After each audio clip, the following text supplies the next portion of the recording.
I would like to welcome you to this salon. To one of our residents, a vote of thanks is due, Monsieur de Sade, here, who wrote and produced this play for your delectation this evening, and for our patients' rehabilitation. A little,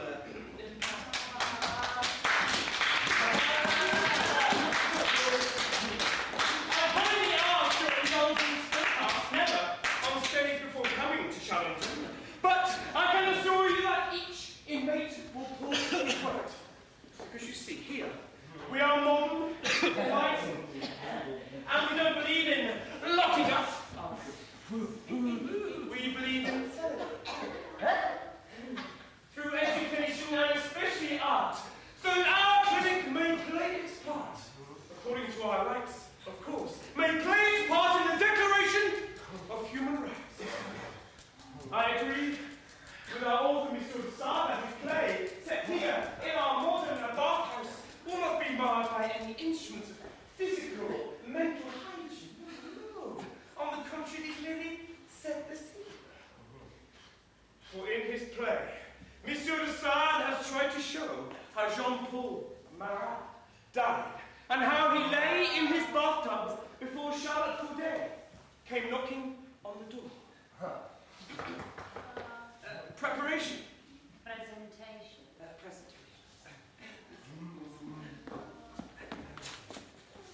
Already seated in his place, here is Marat. Observe his face. 50 years old, and not yet dead. He'll wear a bandage round his head. His flesh burns. Cheese, because disfigured by a skin disease.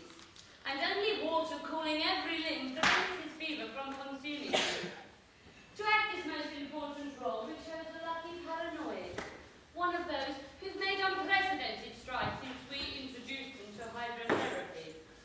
The lady who is acting as his nurse, whose touch certainly makes him no worse, is Simone Everard, not Charlotte Corday. Marat and Everard united one day. They shared one vision of the just and the true. And furthermore, they shared her money too. Here is Charlotte Corday, awaiting her entry. She comes from Caen, her family landed gentry. Her dress is pretty, shoes chic, and you'll note she readjusts the cloth around her throat.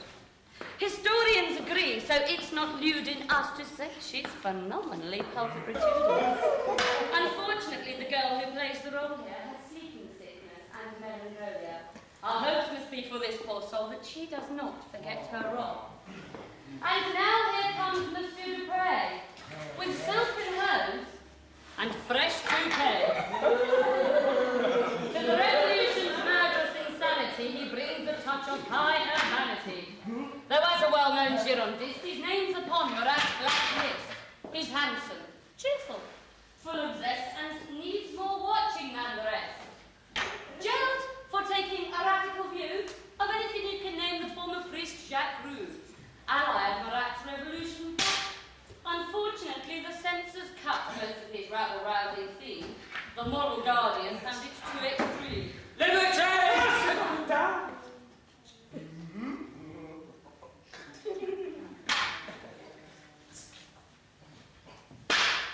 Ladies and gentlemen, our players are drawn from many social layers. Our singers, for example, of these four, each must be classed as bottom drawer. Though now they've left the alcoholic mists of slums and gin cellars, our vocalists. Cuckoo, and on the streets no longer rossignol. Now, meet this gentleman from high society, who under the lurid star of notoriety came to live with us just 5 years ago. To his juniors we owe this show. The former Marquis, Monsieur de Sade, whose books were banned and essays barred, while he's been persecuted and reviled, thrown into jail, and for some years exiled. The introduction's over, now the player Jean-Paul Marat can get underway. Tonight, the date is the 13th of July, 1808. And on this night, our cast intends, showing how 15 years ago, night without end, fell on that man, that invalid, and you are going to see him bleed. And see this woman, after careful thought, take up the dagger and cut him short. Homage to Marat.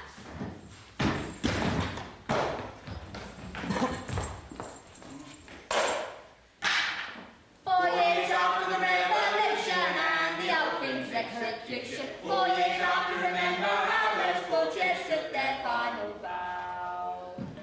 Bring up every aristocrat and the priests, let them live on their backs. 4 years after we started fighting, Marat keeps on with his writing. 4 years after the Bastille fell, he still recalls the Alba.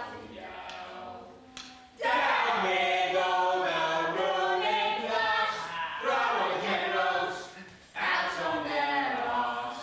So yeah, the revolution! Marat, we're running our own bloody graves. Marat, we've got to be clothed and fed. Marat, we're sick of working like slaves. Marat, we've got to have cheaper bread.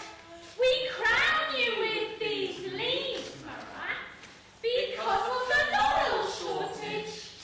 The laurels all went to decorate academics, generals, and heads of state, and good old Marat, by your side we'll stand or fall.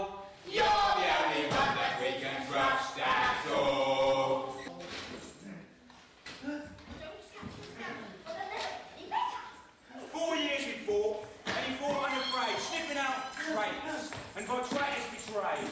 Marat in the courtroom, Marat underground. Sometimes the otter, sometimes the hound. Fighting on the gentry, fighting on the priest. This is the military, the Marat on the red stand, he stands for the army.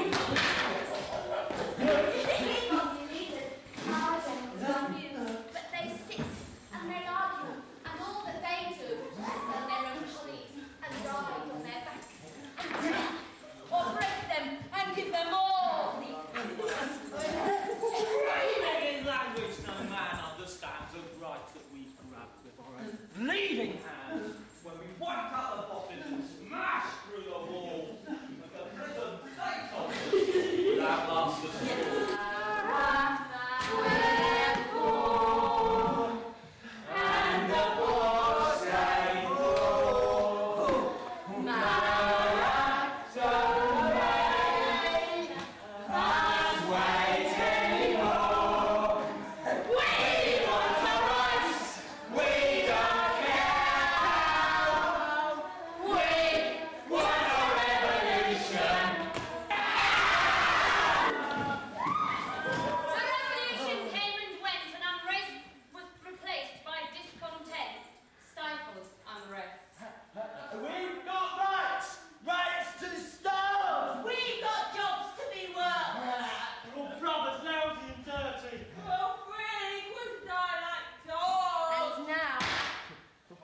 just come.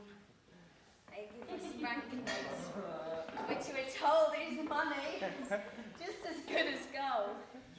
But they're only good for wiping a butt. Who controls the market? Who locks up the granaries? Who got the loot from the palaces? And who's sitting pretty on the estates that should have been divided amongst the poor? Who holds us prisoner? Him? Who locks us in? No.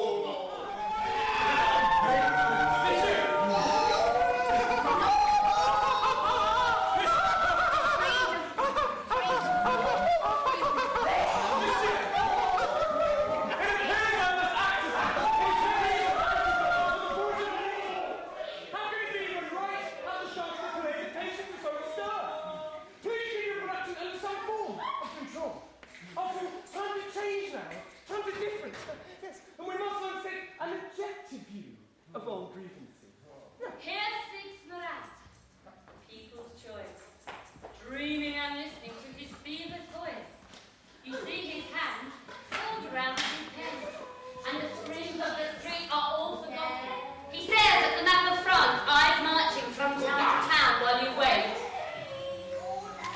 While you wait for this woman to cut him down. And none of us can alter the fact, do what we will, that she stands outside his door, poised and ready to...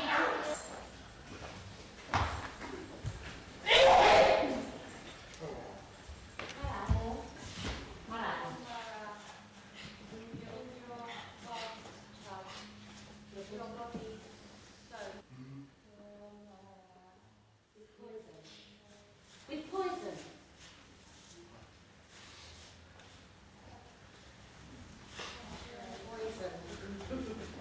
Spurting from your hiding place, poisoning the people, arousing them to looting and murder. I have come. I, Charlotte Corday from Caen, where a huge army of liberation is massing, and Marat, as the first of them.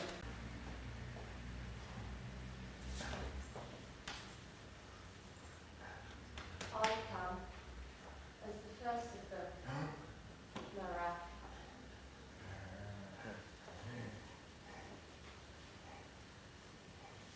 Once both of us saw the waters flow, changes we made and praise we sung, the church walking to you I sing, and singing my sweet name. But here is the words we spoke, I say to the guidance, what's this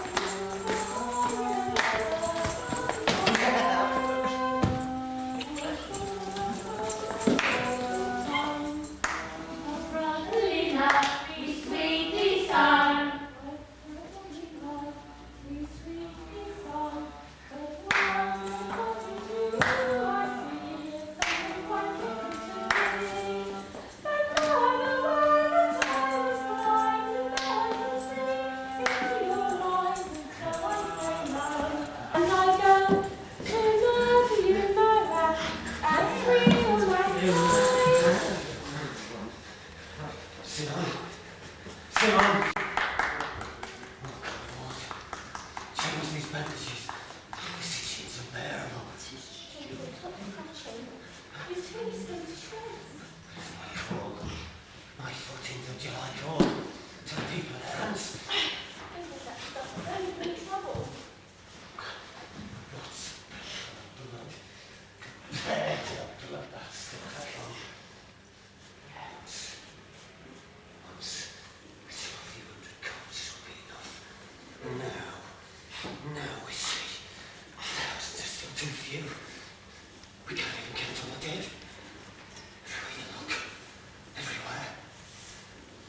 rooftops, down in the cellars, behind the walls, hypocrites. They wear the people's cap on their head and their underwear. It's embroidered with crowns, and if so much as a shop gets looted, they squeal. Beggars, villains, gutter rats. Simon, heads on fire, can't breathe. There's a rioting mob inside me, Simon. Simon, I am the revolution.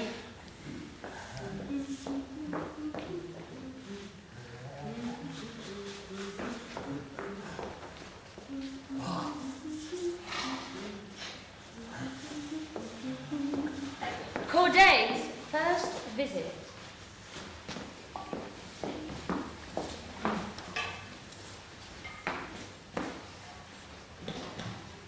I have come to speak to Citizen Marat. I have an important message for him about the situation in the camp, where his enemies are gathering. We don't want any visitors. We want a bit of peace. If you've got anything to say to Marat, put it in writing.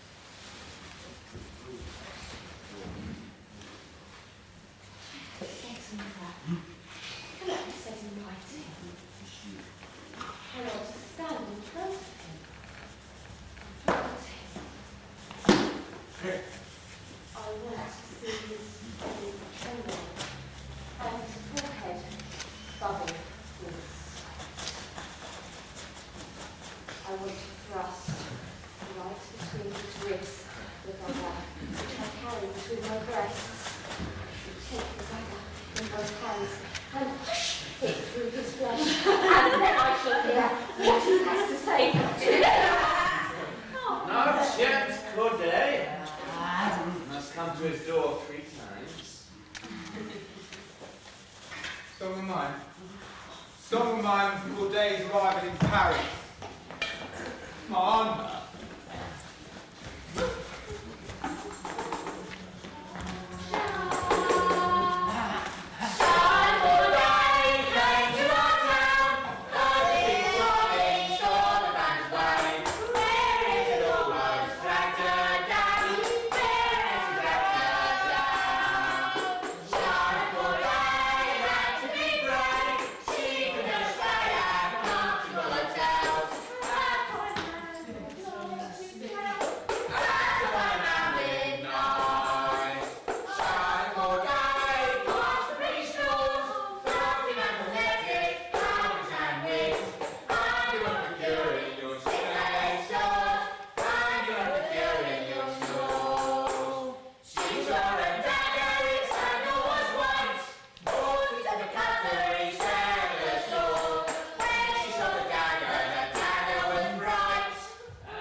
is this?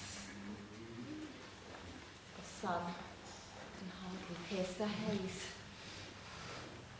Not a haze made out of mist and rain, but steaming, thick, and hot, like the mist in a slaughterhouse. Why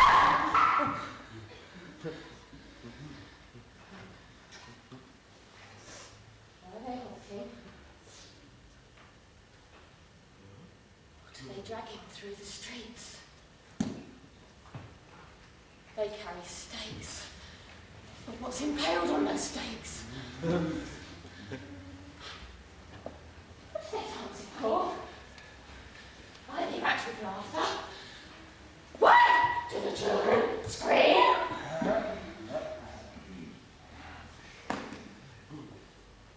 What are those heaps? They fight. Heat, eyes, and mouths. What kind of tap is this? Buttons lying in the streets. Faces.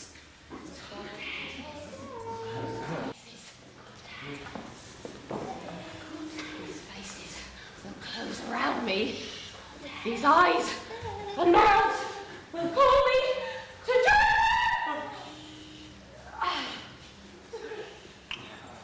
Now it's happening.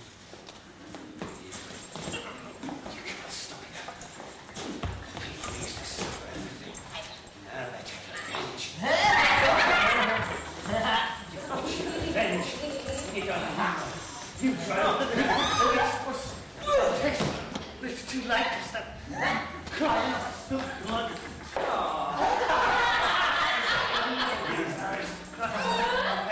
Look at me, check you. Don't permit my revenge. Many died while studying your workshops, at least as a sacrifice. The people made to keep me fat were a few lifted mansions. Compared to their lifted lives. The foreign armies within the American secret deal. Marching. Nothing. To search.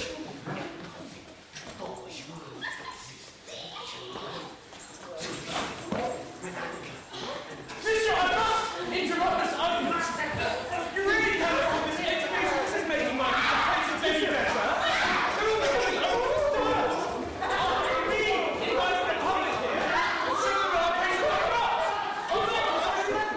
We only show these people massacres because this indisputably happened.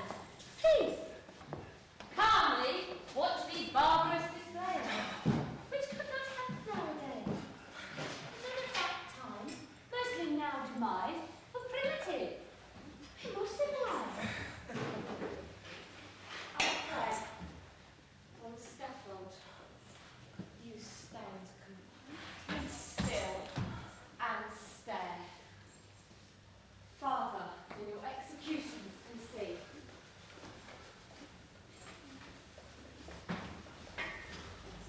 That is how I will stand when it's all over. Look at the marat. Look, see how these men who once owned everything turn their defeat into victory. Now that their pleasures have been taken away, gaily they offer up their heads, as if for coronation. Is that not the pinnacle of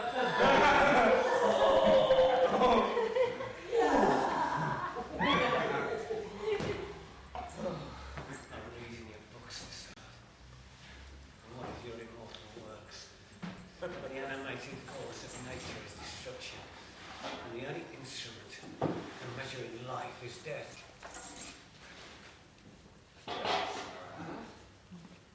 man has given false importance to death.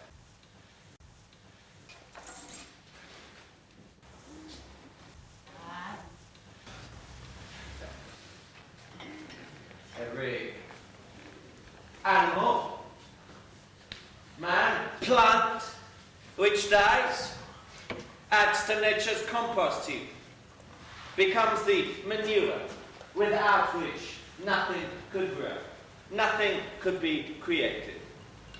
Death is simply part of the process. Every death, even the cruelest, drowns in the total indifference of nature. Nature herself would watch unmoved if we destroyed the entire human race. I hate nature, this passionless spectator, this iceberg face which can bear everything. This goads us to greater and greater acts. Even though I hate this goddess, I see that the greatest acts of human history have followed her laws. Nature tells a man he must fight for his happiness, and if he must kill to achieve it, why then murder is natural. We must reduce, we must destroy. The balance must be kept. And we always beaten down those weaker than ourselves, torn at their throats with endless villainy and lust, experimented in our laboratories before applying the final solution. Man is a destroyer, but if he kills and takes no pleasure in it, then he's a machine. He must kill with passion, like our mind. Let me remind you of the execution of Damien after his unsuccessful assassination attempt on Louis XV, now deceased. How gentle the guillotine is compared with his torture. It lasted 4 hours whilst the crowd stood and goggled, and Casanova felt under the skirts of ladies watching. His chest, eyes, thighs, calves, molten lead was poured into each stick. Burning tar poured over his body. Wax, tar, sulphur. Then burned off his hands. They harnessed 4 horses to him, tied ropes to his arms and legs, jeeped them up. They'd never done it before. He wouldn't come apart until they sawed through his shoulders and his hips. And first one arm came off, and then the other. And he watched what they did. And he turned to us and shouted so that we could understand. And then they tore off one leg and then the other. And he was still alive, though his voice was getting weak. And in the end, he just hung there, a bloody torso, just groaning and staring at the crucifix which the father confessor was holding up for him. That was a festival with which today's festivals cannot compete. Even our Inquisition nowadays has no meaning. There's no passion in our post-revolutionary murders. We condemn to death without emotion. There's no personal, singular death to be had. Only an anonymous death, which we could dole out to entire nations for mathematical reasons, until the time comes for all life to be extinguished. Citizen Marquis, you may have fought for us last September when we dragged out the jails the aristocrats that plotted against us.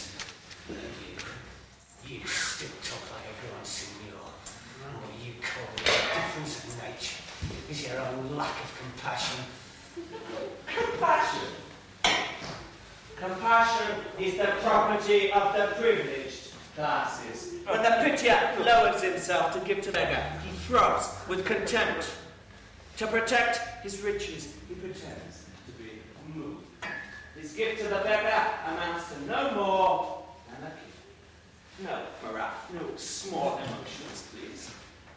For you, just as for me, only the most extreme actions matter. If I am extreme, I'm not extreme in the same way as you. Against nature's silence, I use action. In the vast indifference, I invent a meaning. I don't stand. I intervene. I say this. And this. Worked all to improve them.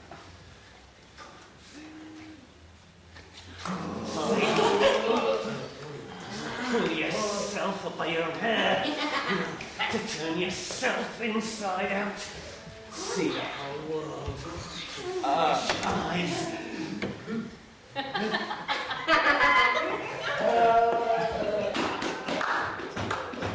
Marat! Liturgy.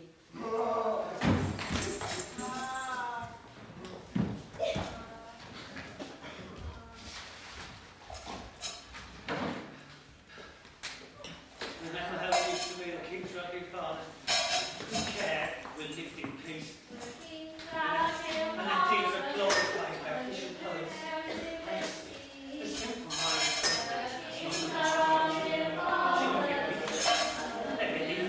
Does anyone believe it will be over and over again? And over and over again.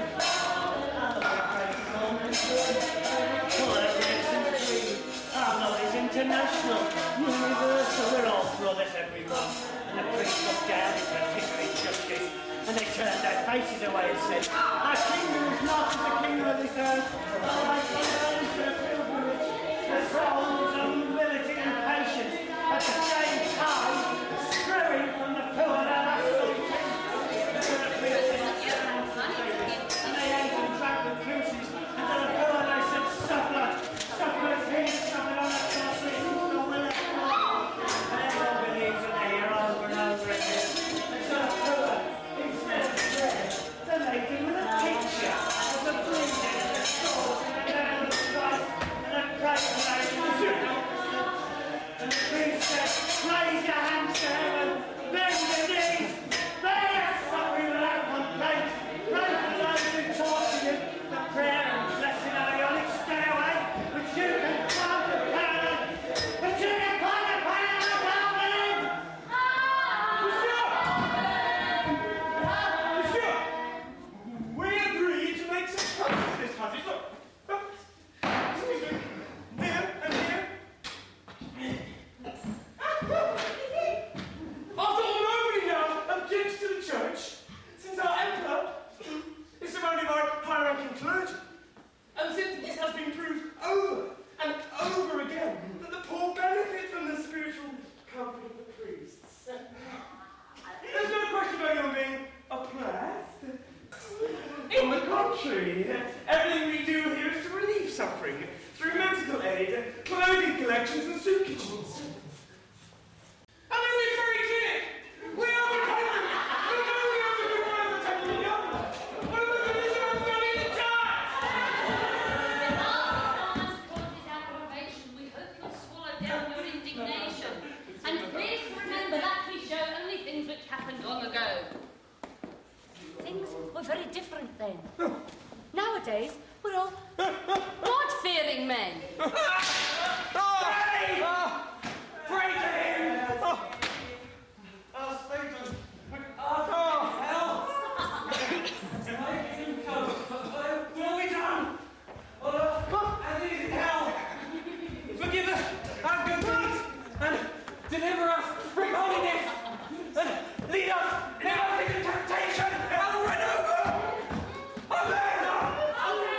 The regrettable incident you've just seen was unavoidable, indeed foreseen by our playwrights, who managed to compose some extra lines in case the need arose.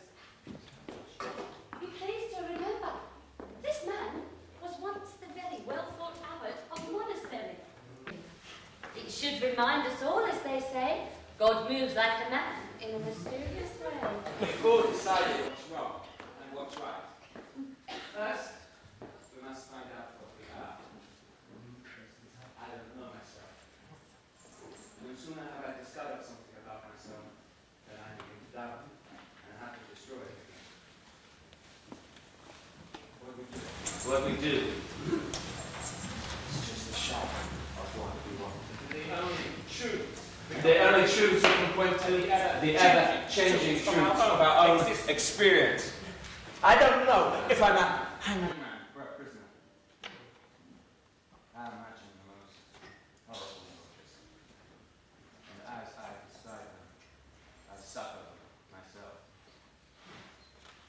There's nothing I would not do. And everything fills me with horror. A short while ago, I saw my tailor, a gentle, cultured man, who liked to talk philosophy. I saw him fall at the mouth, and raging and screaming, beat with a cudgel. A man from Switzerland, a large man, heavily armed, saw him tear open the chest of the defeated man, saw him take out the still beating heart, and swore.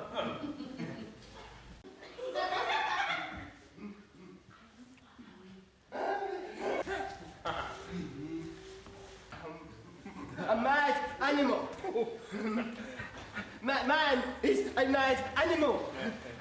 And I am 1,000 years old. And in my time, I have helped commit 1 million murders. The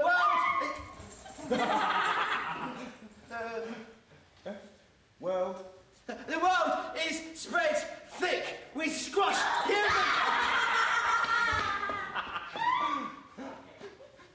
Squashed human guts. And we few survivors walk over a quaking bog of corpses. Always under our feet. Every step we take, rotted bones, ashes, and matted hair. Always under my feet. Broken teeth and skulls split open. Man is a mad animal!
I know if you'd give up your fame and all the love for a few days of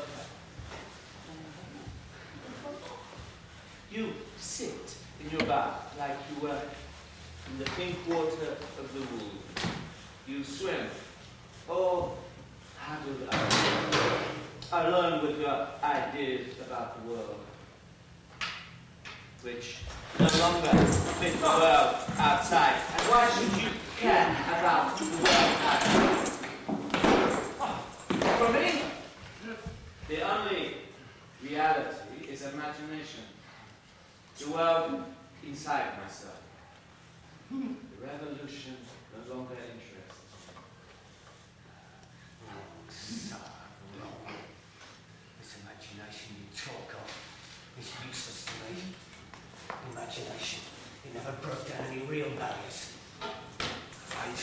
I never believed the pen alone could destroy institutions. I know the dangers. However hard we fight for the new age, the only time we seem to get any closer is in the quiet between our clumsy battles. We're all so clogged with dead ideas passed down from generation to generation. And even the best of us, we can't control our own lives. We invented the revolution. We didn't know how to use it. Look, everyone wants to keep something for himself. A souvenir of the old regime. Listen. What again with the painting? Oh.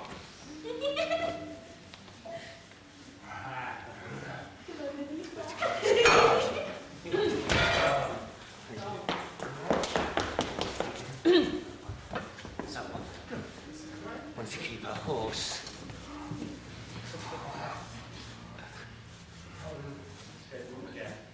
Sir? You've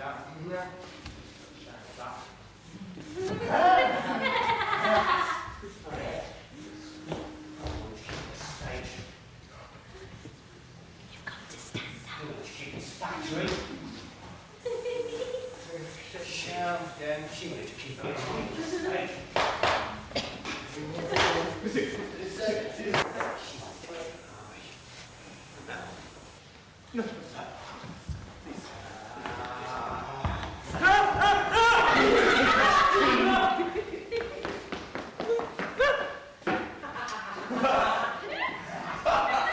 So, we stand here.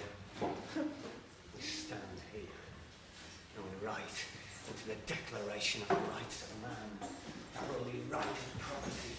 Every man is equally free to fight fraternally, with equal arms, of course.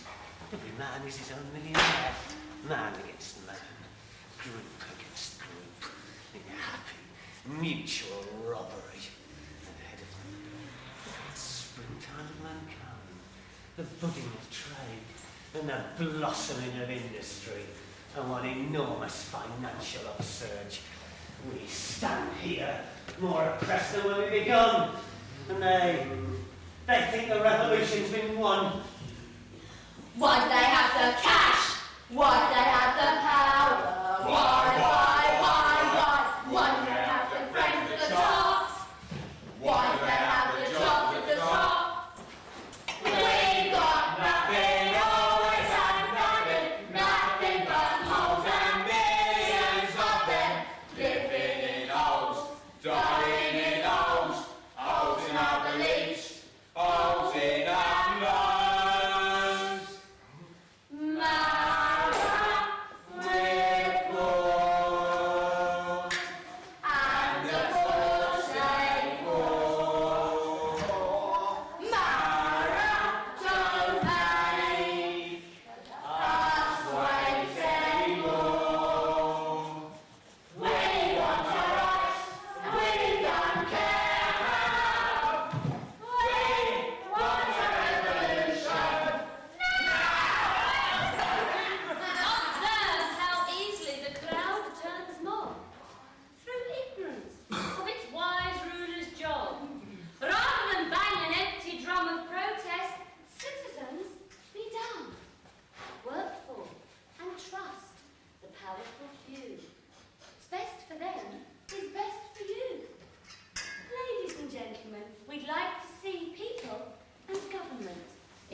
A harmony which I should say we've very nearly reached today. And now, nobility meets grace. Our author brings them face to face.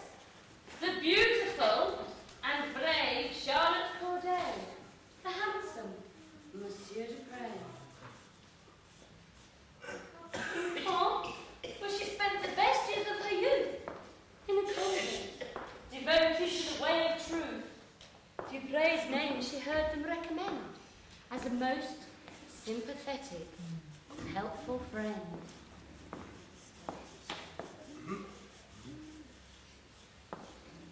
Confine your passion to the lady's mind, your love's platonic, not the other kind. Oh, dearest Dupray, what can we do? How can we stop this dreadful calamity? In the streets they're saying Marat's to be tribune and dictator. He still pretends that his iron grip will relax as soon as the worst is over. But we all know what he really wants. Anarchy.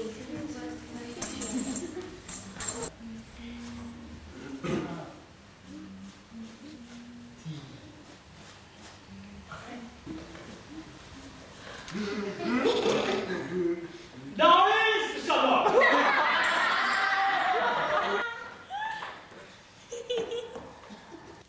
Darlings, Charlotte, you must return. Return to your friends, ye past nuns, and live in prayer and contemplation. You cannot fight the hard-faced enemy surrounding us. You took a marat. Who is this marat? Street salesman, funfair barker, a layabout from Corsica. Sorry, I mean Sardinia. Marat, the name sounds Jewish to me. Perhaps derived from the waters of Marat in the Bible. Who listens to him anyway? Only the mob down in the street. Up here, Marat can be no danger to us.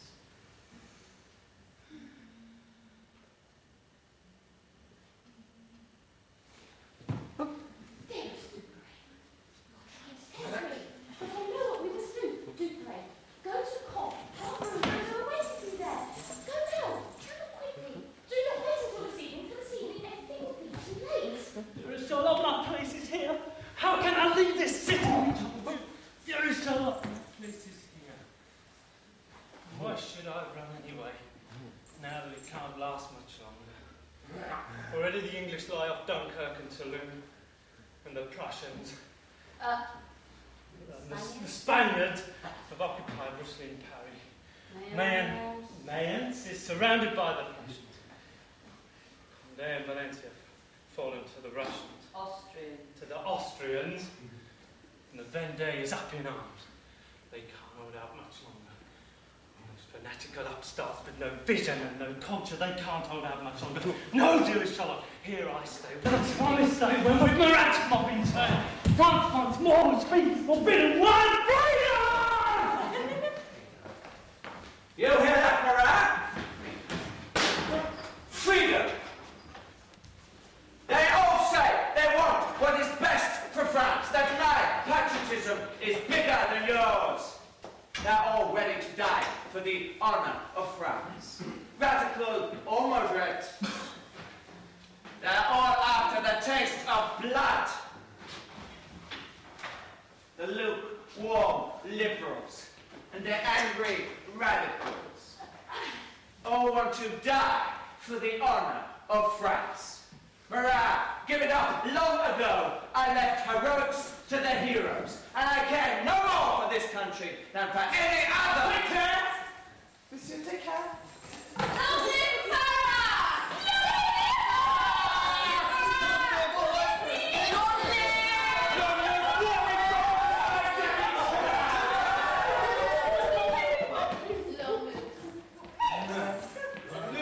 Easy to get mass movements moving. Movements that move in vicious circles. Well, I don't believe in any of the idealists who charge down blind alleys. I don't believe in any other sacrifices made for any cause. I believe only in myself. I believe in the revolution. We are through the wealthy rabble of rulers. We disarm many of them. There are many escaped. Many escaped. And now, these rulers have been replaced by others. We used to carry the banners and the torches with us. And now they long for the good old days. It seems to me the revolution is fought for shopkeepers and merchants and the bourgeoisie, and underneath them ourselves, who always lose the lottery. Those fat monkeys covered in banknotes, and champagne and brandy on tap. They're up to their elbows in banknotes, we're up to our noses in crap. Those gorilla malefactors are not in to see us all not. The gentry may lose a few acres, but we lose the little we got. Revolution's more like a ruin. They're all shuffling glorious food. They think about nothing but screw, but we're the ones who get screwed. Fight for your rights! Grab what you need and grab it now! Authorities today. Up there, they despise you. You didn't have time to learn to read and write. You're good enough to do the work of the revolution. Shh. But they screw their noses up at you because your sweat stinks. You have to sit way down there, where they can't see you. And down there, do your bit towards bringing in this new golden age, in which you'll do the same old dirty work. Up there in the sunlight, the poets sing of the power of life. The expensive rooms in which they scheme are hungry with exquisite paintings. Stand up! Defend yourselves against their wits. Stand up! Let them see how many of you there are! Do we have to listen to this sort of thing? We're citizens of a new, enlightened age. We're all revolutionaries nowadays. This is outright treachery! I can't allow it. The cleric you've just been listening to is that notorious priest Jacques Roux, who, to adopt the new religious fashion, has quit the pulpit and with earthier fashion rages from soapboxes.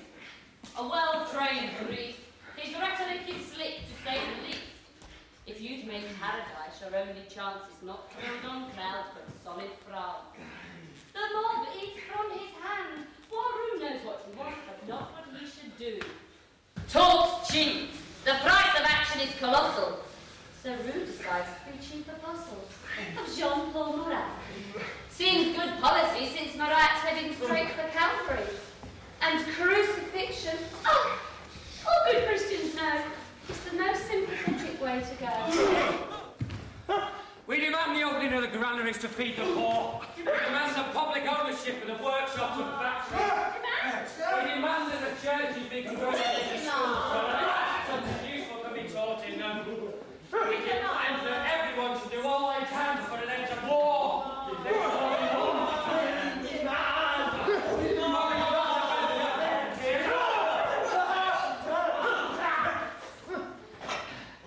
And those that leads to more wars. We demand that those who started this war pay the cost of it. We have to put an end once and for all to this idea of glorious victories won by glorious armies. Neither side is glorious. On either side it's the same thing. Frightened men, messing their pants now, and they all want the same thing. Not to lie under the earth, to walk on it without curtains. No. This is outright pacifism. And it's showing Roman soldiers are laying down their lives for the freedom of the world and for our freedom. This scene was that. Oh, bravo, Jacques Roux.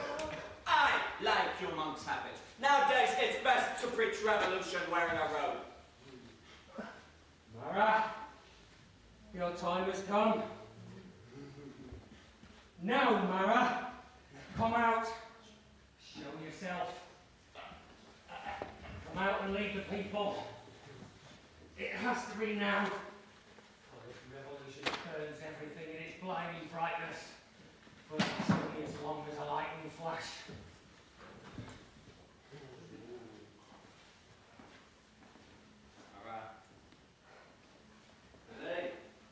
They need you. Because you're going to suffer for them.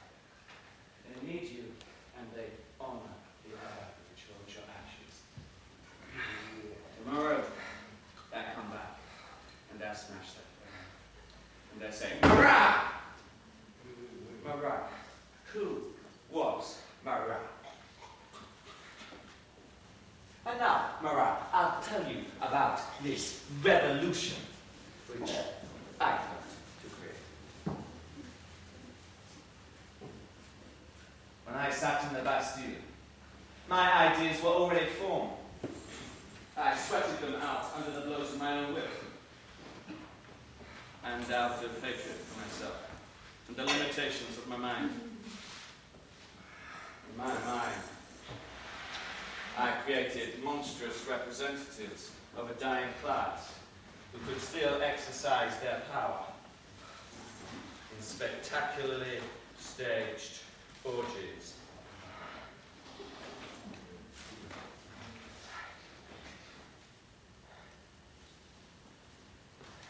I created in my mind monstrous representatives, and I recorded their atrocities in the minutest detail. I dug out everything wicked and brutal that lay inside me. In a criminal society, I dug the criminal out of myself, so I could understand him, and so understand the society we live in. My imaginary giants allowed themselves to be bound and beaten, and like them, I should like to take this beauty here, who stands there so expectant, and let her be, whilst I talk to you about the revolution.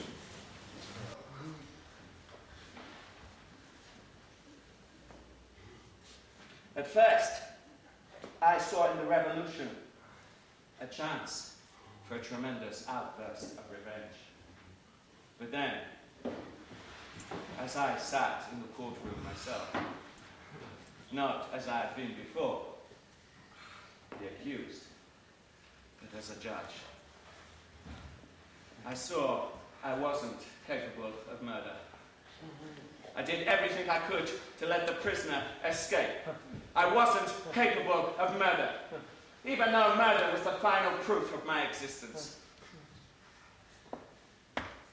Now, the very thought of it horrifies me. In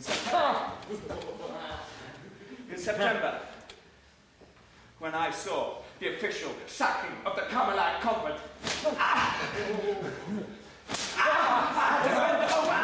in the court yard, and from it, as I saw my own prophecies coming true, and women running by, holding in their dripping hands the severed genitals of men. And then, in the next few months, as the blade fell, was drawn up and fell again, I saw all meaning drain out of this revenge. It had become meaningless. It was dark. It was inhuman. It was curiously technocratic. And now marat. Now, I see where this revolution of yours is leading. To the withering of the individual man, to the slow merging into uniformity, to the death of choice, to self-denial, to deadly weakness, to a land which no longer has contact with individuals, but which is impregnable. So I step aside and I watch what happens, noting down my observations, and all around me, silence. And when I disappear, I want all trace of my existence to be wiped out. Simon, why is it getting so dark? A fresh cloth around my forehead, a towel around my shoulders. I don't know if I'm burning or freezing to death. Simon, where is God? Which way am I called? Where are my papers? I saw them only a moment ago. Why is it so dark? They're right here.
upon the sunny side.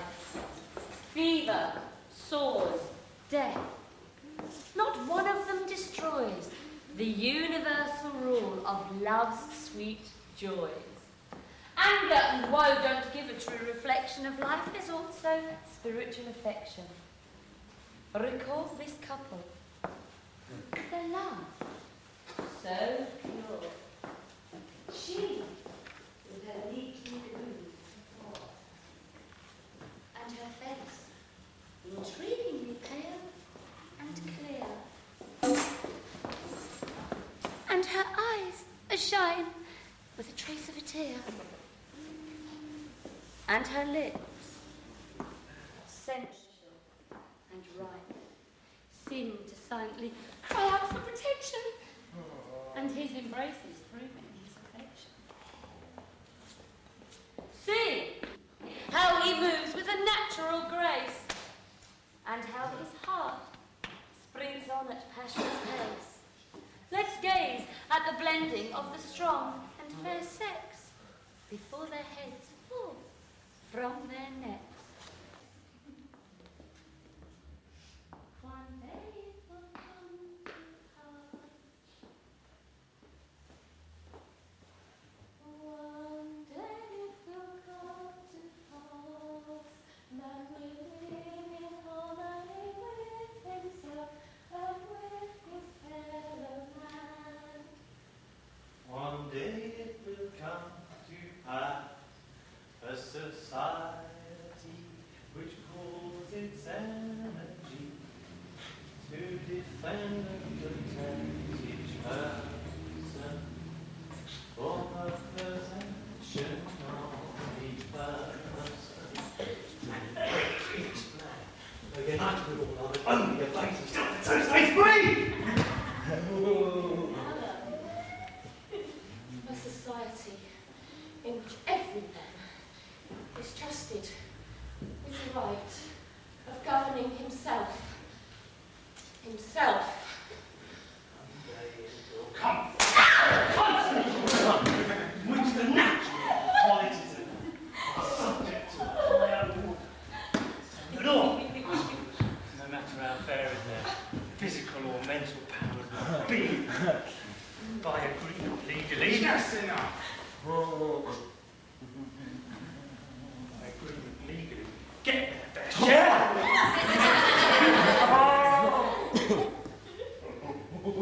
Just what?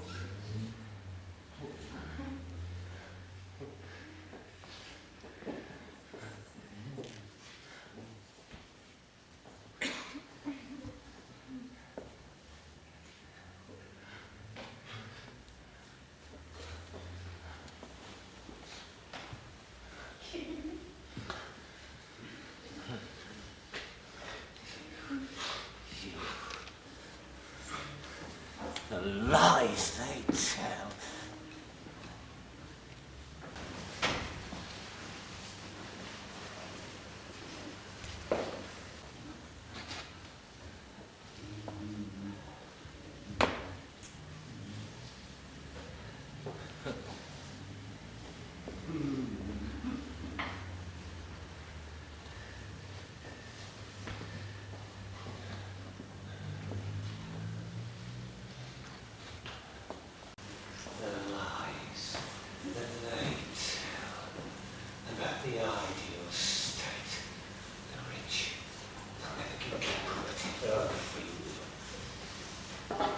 Unless, by force of circumstance, they have to give up a little here and there.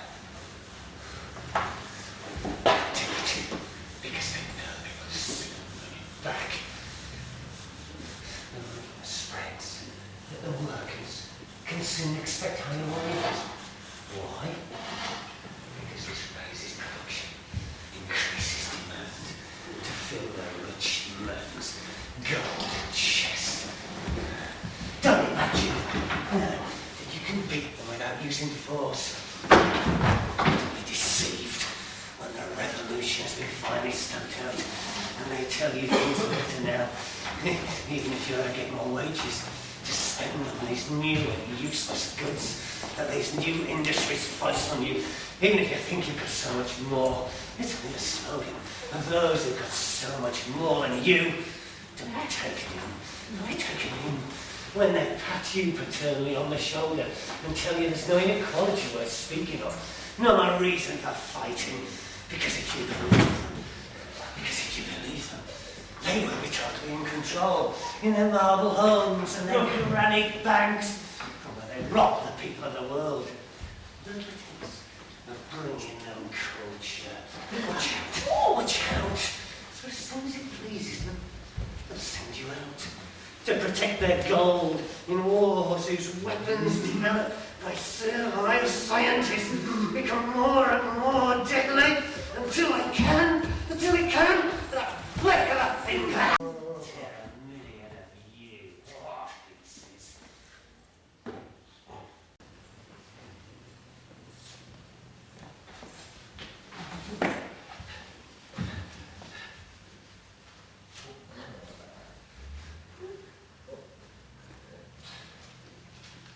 Lying there, scratched and swollen, your brow burning, in your bath,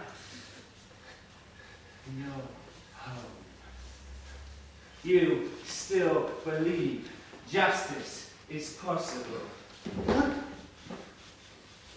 You still believe all jobs are equally valuable, equally satisfying, and that no man wants to be higher than the others. How does the old song go? 1 always bakes the most delicate cakes. 2 is the really superb master. 3 sets your hair with exceptional flair. 4 brandy goes to the end. 5 knows every trick of advanced rhetoric. 6 bread a brand new beautiful rose. 7 can cook and dish in the hook. And 8 cuts you flawlessly elegant pose. Do you think those 8 would be happy if each could climb so high and no higher before binding their heads on equality? If each were just a small link in a long and heavy chain? You still believe justice is possible, even though those who find it together in the name of harmony are out of tune and want to fight each other over trifles.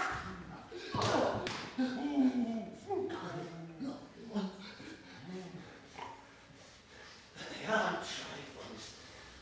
They're matters of principle, and as usual in a revolution, they're half-hearted and a fellow travellers dropped.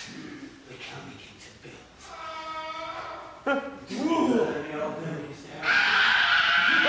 And let the dreadful that we see to those who live in half-hearted contentment, wearing their scruples as protective clothing. Listen! Can you hear? Through the walls! They're blocked! And they whisper. Listen. Look everywhere. They're waiting for the chance to strike. What has gone wrong with the men who are ruling? I'd like to know who they think they are fooling. They told us that torture was over and gone. But everyone knows the same torture goes on. The king's gone away. The priests emigrated. The nobles are buried. So why are we waiting? Now Charlotte Corday stands outside Marat's front door the second time she's tried.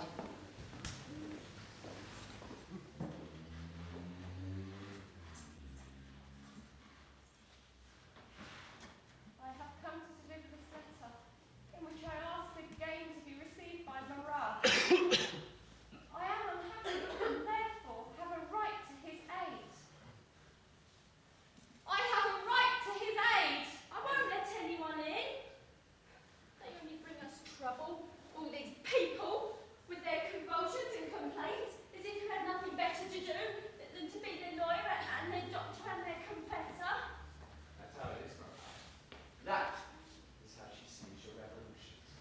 They have a toothache. Their teeth should be pulled. The soup's burnt. They shout for better soup. A woman finds her husband too short. She wants a taller one. A man finds his wife too skinny. He wants a plumper one. A man's shoes pinch. But his never fit comfortably. For hours, the poet struggles to find a new line. For days, the fisherman casts his line. Why aren't the fish biting? So, they join the revolution, thinking it will give them everything. A fish, a poet, new pair of shoes, new wife, new husband, the best soup in the world. So, stop sitting out, and there they are! Everything just the same. Poems, Scotch. Horn and stinking tongue. More heroism. All that heroism! All that heroism that drove us down into the gutters! Well, we can talk about that to our grandchildren. We have a grandchildren.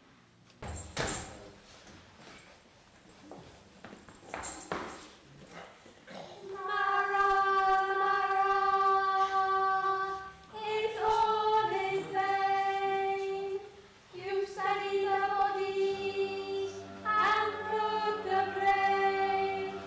In vain you spend your energies.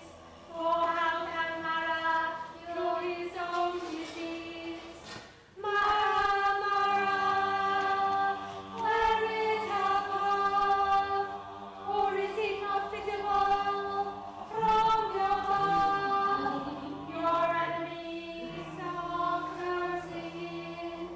Without you, the people can never win.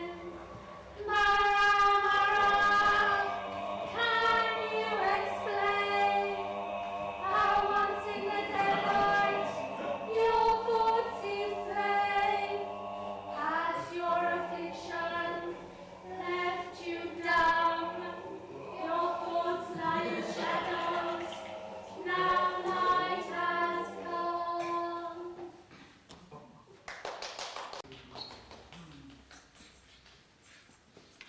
Faces of Marat. Come on.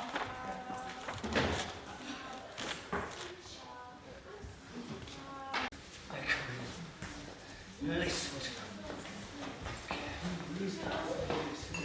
Yes, I hear you. All the voices I ever heard. Yes, I see you.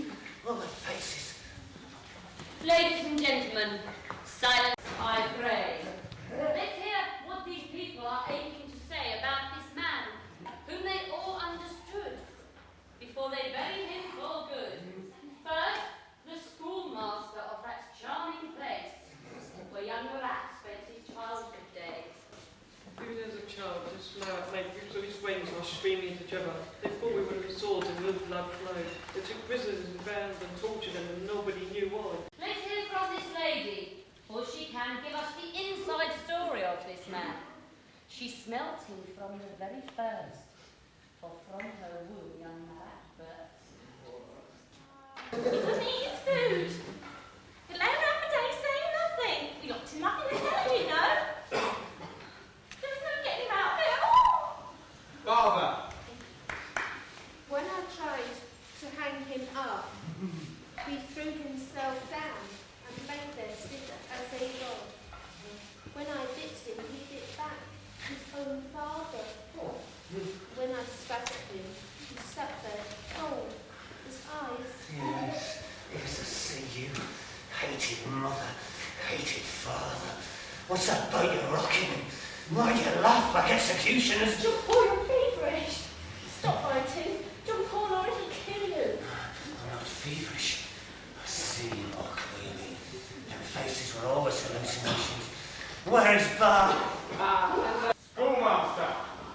When he was fired, this lad now boasted, I can do anything, teaching seconded, and what's more, no more.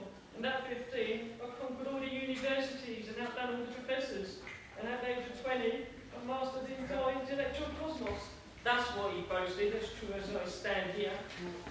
Where's my novel about a young Count Potofsky? My book on the chains of slavery. Leave all that stuff, it'll only bring you trouble. Look, madame, bring down to me. Schoolmaster. Scribblings of a pickpocket, Crawford Force, scribbled on his trade. One book published under the name of a cat, the other under the name of a prince. Just look at him, this charlatan, greedy for titles and false distinctions, who turned on those who once flattered him, just because they didn't recognise him. Scientist.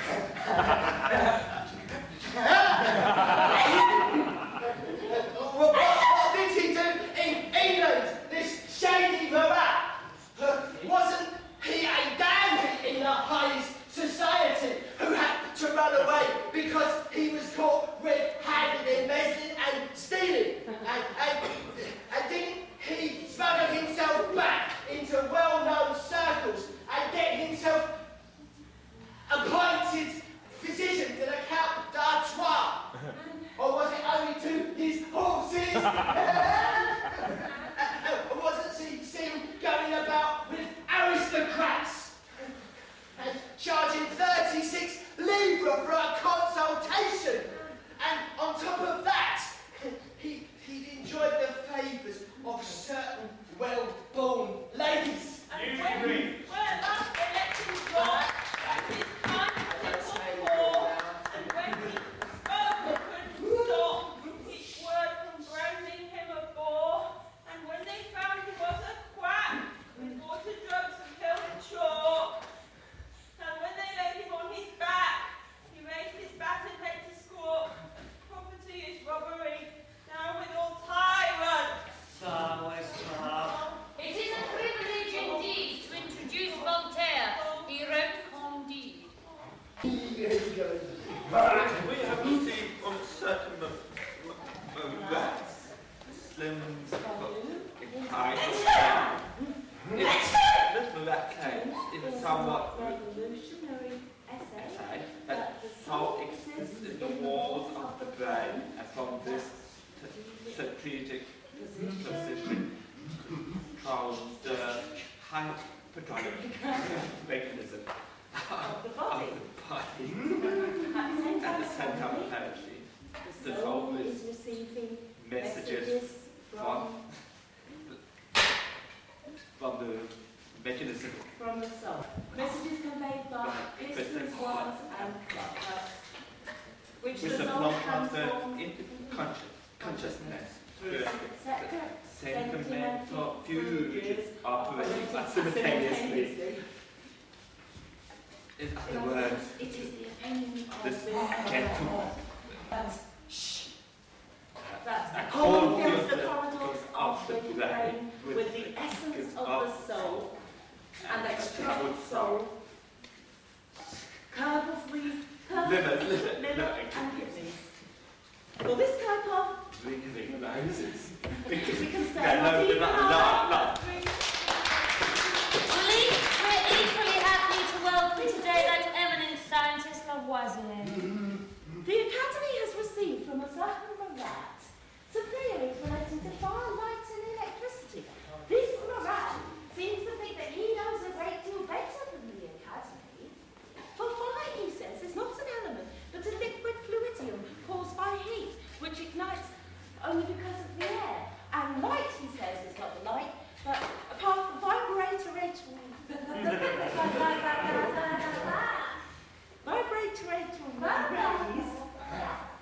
which are left behind by light. An extraordinary scientist, he goes further.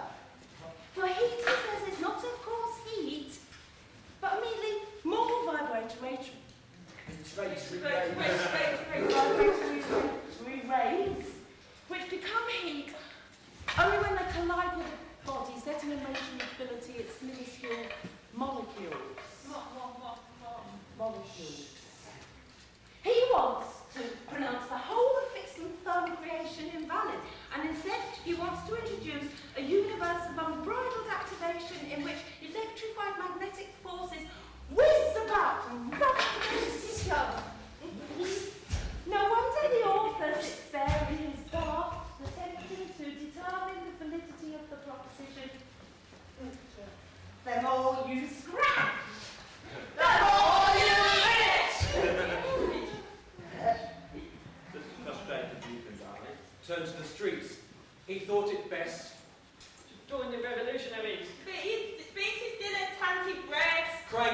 The oppressed must rise.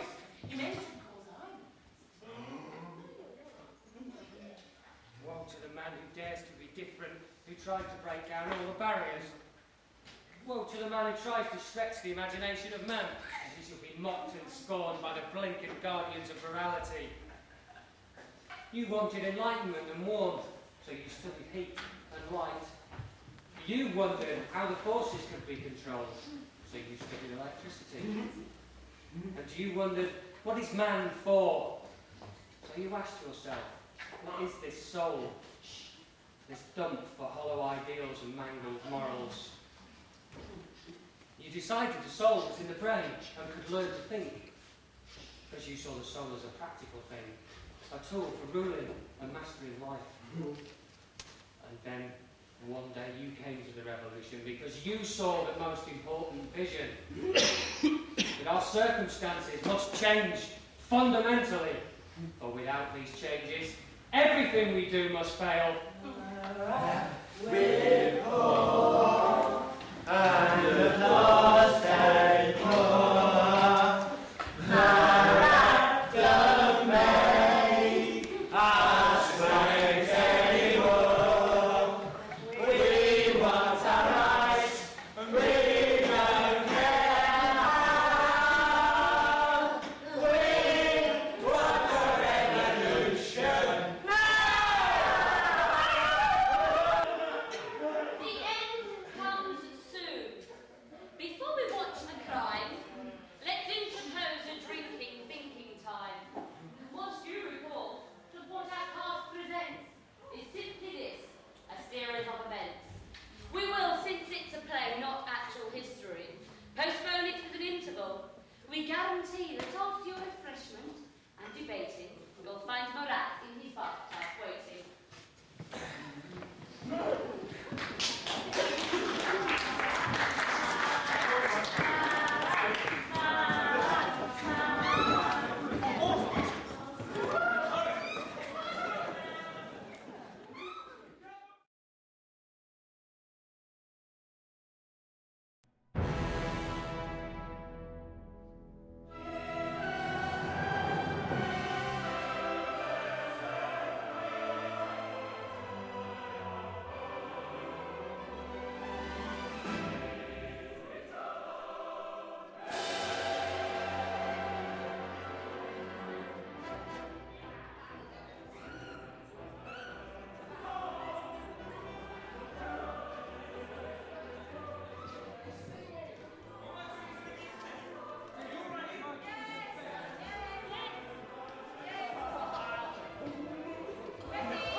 Act two! Action!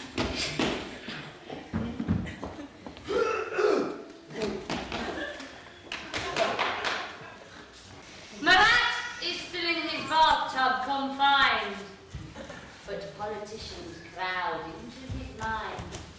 He speaks to them, his last polemic fight, to see who should be tribune. It is almost night.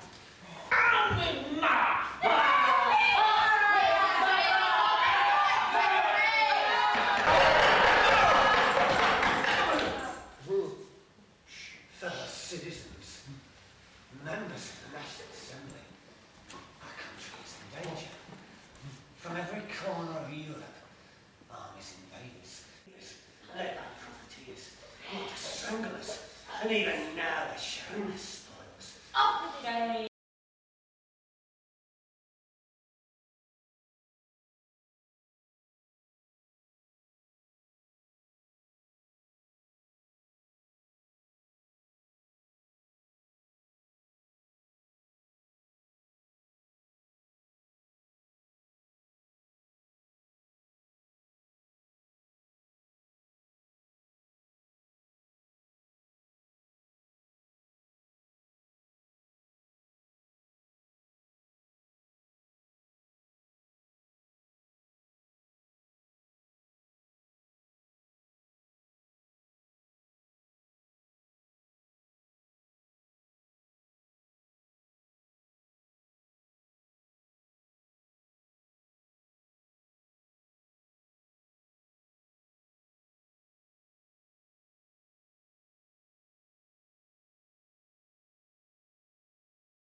that?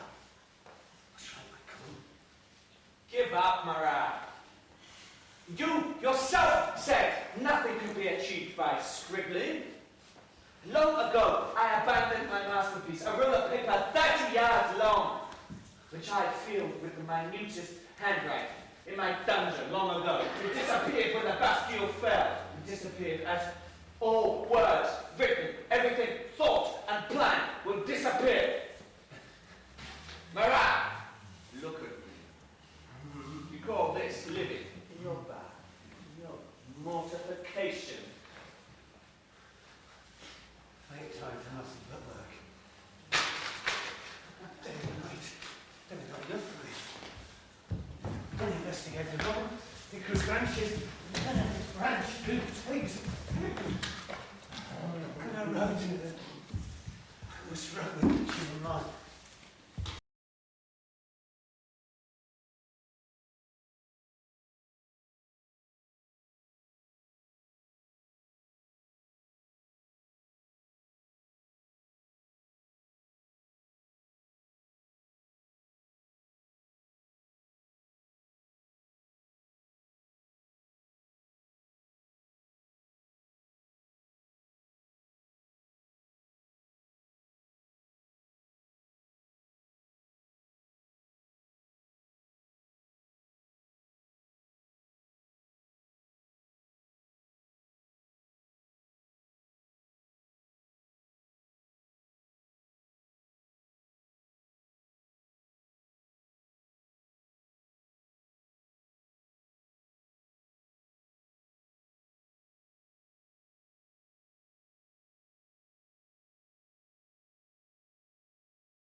Your back, feet bound together, neck bared, hair cut off, knees on the board, the head looking down into the dripping basket.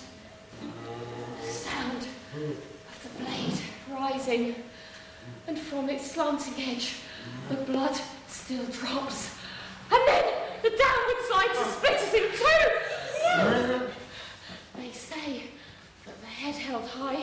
the executioner's hand still lives, that the eyes still see, that the tongue still rise, and down below the arms of cleansed to shadow. Charlotte, wake up and look at the trees.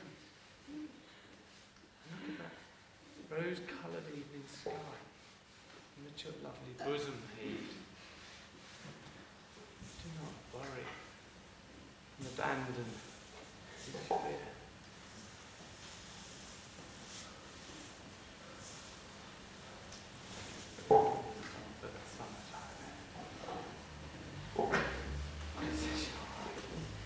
Dagger. Go away, go back to calm. We should all carry weapons nowadays, in self-defence, in my room, in calm, on the table underneath the open window, lies open the book of Judith, dressed in her legendary beauty. She entered the tent of the enemy, and with a single blow, slew him. Charlotte, what do you plan? Look at this city. Its prisons are crashed with our friends. I was among them just now in my sleep. They all stand huddled together. And here through the window, the guards talking about executions. And they talk of people as gardens talk of leaves for burning. Their names are crossed off the top of the list. And as the list grows shorter, more names are added at the bottom. I stood with them, and we waited for our own names to be called. Let us leave this very evening. What kind of town is this? What sort of streets are these? Who invented it? Who profits by it? I saw street peddlers at every corner. They're selling little guillotines with tiny sharp blades, and doors filled with red liquids burst from the neck each time the sentence is carried out. What sort of people are these who can play with these toys so efficiently? And who is judging? Who is judging?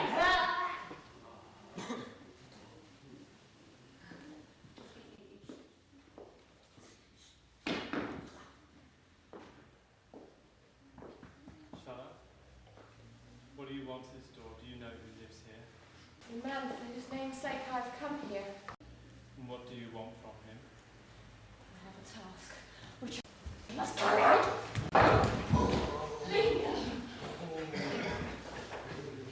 Now, for the third time, you observe the girl whose job it is to serve as Charlotte Corday stands once more, waiting outside Marat's door.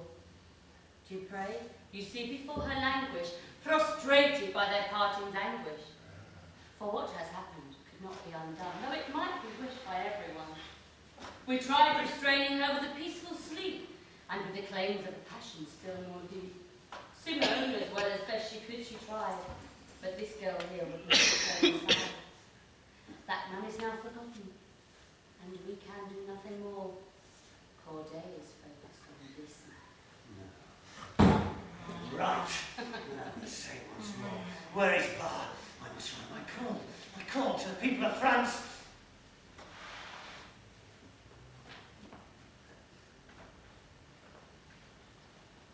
All your packets and switches. Prepare with her. She stands there. She accompanies you. Kiss you and embrace you. Marat,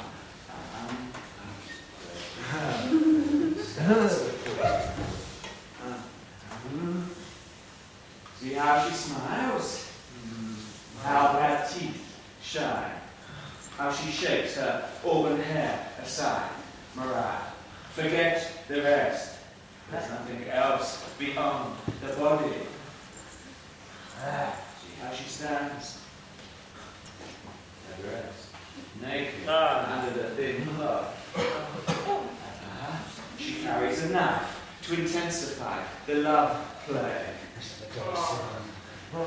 A maiden from the rural desert of a convent. Imagine those pure girls lying there on hard floors and rough sheets. The heated air from the fields forcing its way to them through the fire windows. Imagine those girls lying there, dreaming only of those who go alive with the outside world. then she became bored of the isolation and wanted to be stirred up by the new age, wanted to be gathered up in the great tide, wanted to become part of the revolution. And what is the point of a revolution without general copulation? What's the point of a revolution without general copulation?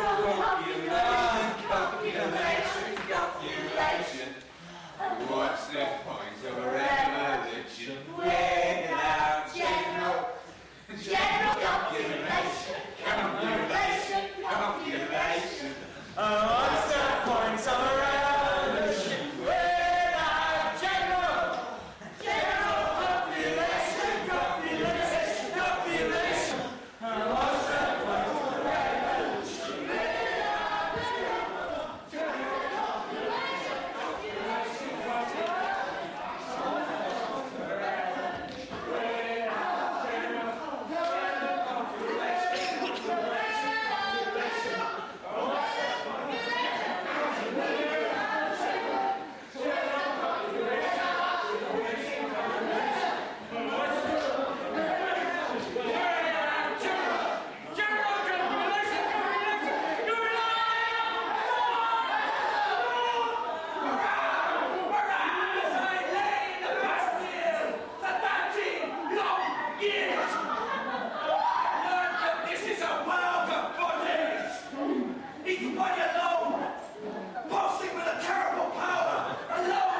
Corday moves towards the bar, swaying and smiling. Her hand still rests on her neckcloth. I will tell you the names of my heroes, Marat. But I'll not betray them, for I'm speaking to a dead man. Speak more clearly. I can't understand you. Coming closer to the bar, with a fixed smile, her body slowly swaying, she pushes a hand under her neckcloth. I name the names, Marat. The names of those that have gathered at Con. I name Barbarou and Bouzeau. As she speaks the names, her face is distorted increasingly by an expression of hate and lust. Speak more clearly, I can't understand you. Corday moves closer to him, swaying. Her left hand is stretched out as if to caress. In her right hand, she holds the dagger under the neck.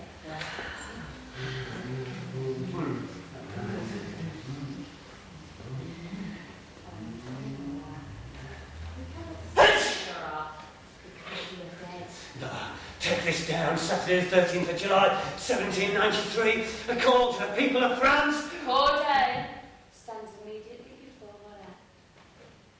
She moves her left hand close to his skin, over his chest, his shoulders, his neck. Marat sits arched over the back of the bar. Corday pulls the dagger from her neckcloth. She holds it with both hands and raises it high to strike. Now, it's a part of Sade's dramatic plan to interrupt the climax, so this man, Marat, can hear and gasp with his last breath at how the world will go after his death. So the musical history will bring you up to date from 1793 to 1808. Now our enemies fall, we behead them all. Ducoré and Corday executed in the same old way. Robespierre has to get on. He gets with the dance on. That was spring, come July, And Robespierre has to die. We rebel the year, but we're still full of good cheer. Malcontents all have been taught their lesson by the guillotine. There's a shortage of wheat, but we're too happy to eat. Austria, cracks again, she surrenders to our men. 50 glorious years, 50 glorious years. Years of peace, years of war, each a greater year before. Marat, we're marching on. What brave soldiers we've got. Now the traitors are shot. Generals, hold his head, power in Paris for the people's sake. Egypt's beaten down flat. Bonaparte did that. Cheer him out. They retreat, even if we lose our fleet. Bonaparte comes back. Give some rulers the sack. He's the man, brave and true. Bonaparte would die for you. England's free of her chain. Only Europe remains. But we want the fleet. So there's 14 months of peace. 50 glorious years, 50 glorious years. Years of peace, years of war, each a greater year before. Marat, marching on. England must be slain. Wants to fight again. So we march off to war. Bonaparte is our emperor. No symbol for the fleet.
So what I say was little worth the world I saw around. Now tell us, please, Monsieur de Sade, what you've achieved with this charade. Has your play in this bath hall elucidated anything at all?